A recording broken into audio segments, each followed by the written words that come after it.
תודה, ערב טוב, שמי נדב, ואני עברתי ניתוח.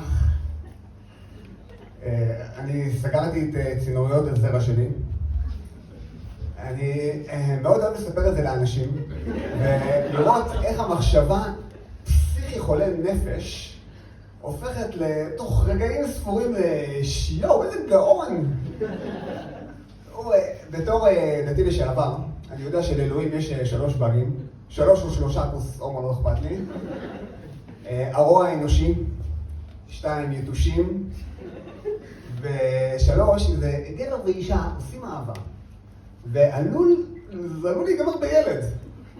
זה די מדהים לחשוב שאם ילדים היו תוצאה של כל דבר אחר חוץ מסקס, היו הרבה פחות ילדים בעולם. ואני מבטיח לכם שפחות 3, או 3 פלוס רעמק. 3 ילדים שלי הם בסדר. אבל אני לא מדבר עליהם. אני לא מדבר לשון הרע. כל החיים שלי הם מסע אל הלב הטהור. ואני משתף אתכם עכשיו בכנות שבתקופה האחרונה, החורף הזה, הלב שלי ממש עצוב ומתגעגע לחברה המדהימה שהייתה לי, היפה והחכמה, שאהבה אותי עד הסוף, ואני אהבתי אותה כמעט עד הסוף. היא בת 49, ואני לא בטוח שהיא יכולה להיכנס להיריון. תשמעו, לב טוב, שמה לב טוב, אני עשיתי ניתוח במיוחד, סגרתי את צינורות הזרע. זה לא הגיוני שעכשיו חברה ישר תהיה לי מישהי שבכלל לא יכולה להיכנס להיריון. זה לפי דעתי זה בזבוז די משווה. לא, אחד היתרונות שלי זה שאני מודע לזה שגברים זה זן בזוי, וזה כולל גם אותי, ואני מודע לזה. אז הייתה פרידה מאוד מאוד קשה בערב ראש השנה, ולקחתי על עצמי ימים נוראים, תענית איסורים, ואז עשיתי משהו שכולנו יכולים לעשות, ומתישהו עושים, זה להתחבר אל הקוסמוס, ולהפוך את האנרגיה של האיסורים הקשים לאהבה, פצצה, בינגו, תחילת הסתיו, אוקטובר. היה לי רומן מדהים עם מישהי, ממש אהבתי אותה, מאמן, בת 35, וזהו, זה היה שבוע כל כך טוב, ואני מרגיש שאני יכול למות, באמת זה היה מדהים, ואז אסון ה10 באוקטובר האישי שלי, היא זרקה אותי בבושת פנים. איך הבן אדם חיובי ועדין ורגיש כמוני, כל הפרדות מסתיימות כל כך קשה ומגעיל, ואני רוצה רק עוד אחת שתהיה פרידה אחת יפה. ואני נשבע לכם שאני לא חרמן, אני לא מיואש, אני לא אובססיבי. אני סתם מייחל לבת זוג, ואני אומר, אבאלה, לא בשבילי, בשבילך אבאלה, בשבילך, תתרגן לי מישהי. ויש לי חבר חכם אחד, שכל דבר שהוא אומר הוא צודק, הוא אומר לי, נדי, תהיה לך בעיה מאוד קשה למצוא בת זוג, וזה בגלל המקצוע שלך. אתה חייב לשקר, ובעיניי זה פשוט בזוי לשקר. אני שונא שקרנים, ויש 2 או 2 בזויים בעולם, שקרנים ומי שמצחצח שיניים במקלחת תוך כדי מקלחת. זה 2 פעולות שכל אחת מהן דורשת את מלוא תשומת הלב.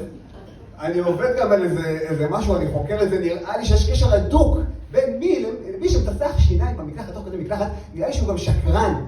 כי הוא בן אדם שאין לו כבוד. אין לו כבוד לחניכיים שלו, אין לו כבוד למים במדינת ישראל. בכל מקרה, בנות, anyway, חזרה לענייננו. אני לא רופא, עורך דין ולא טייס, אני מנקה בתים.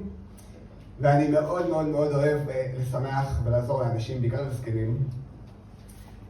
יש זוג זקנים לקוחות קבועים שלי, שלפעמים אני בא להם בשעה 11 בבוקר, שתיהם במיטה. אני לא יודע אם זה שנת לילה שלהם, או השנת צהריים שלהם, או שהם התפגרו, אני לא יודע. ואני בן אדם מאוד רגיש, מאוד עדין, אני לא רוצה להבין את השואב אבק שאנשים במיטה ישנים.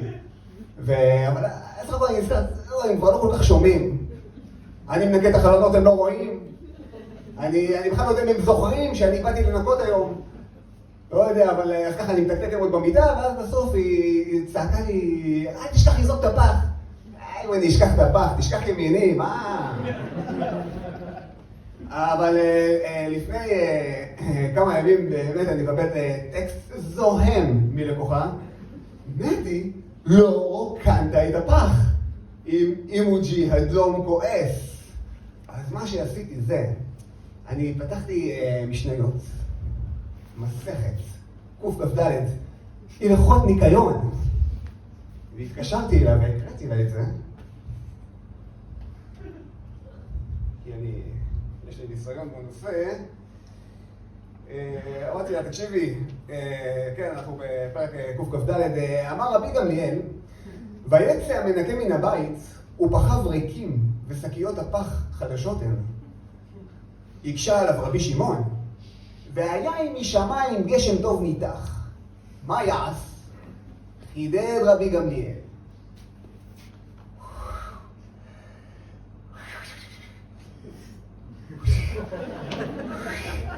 חידד רבי גמליאל, אם הפח מלא אפילו יחרף נפשו וירוקן.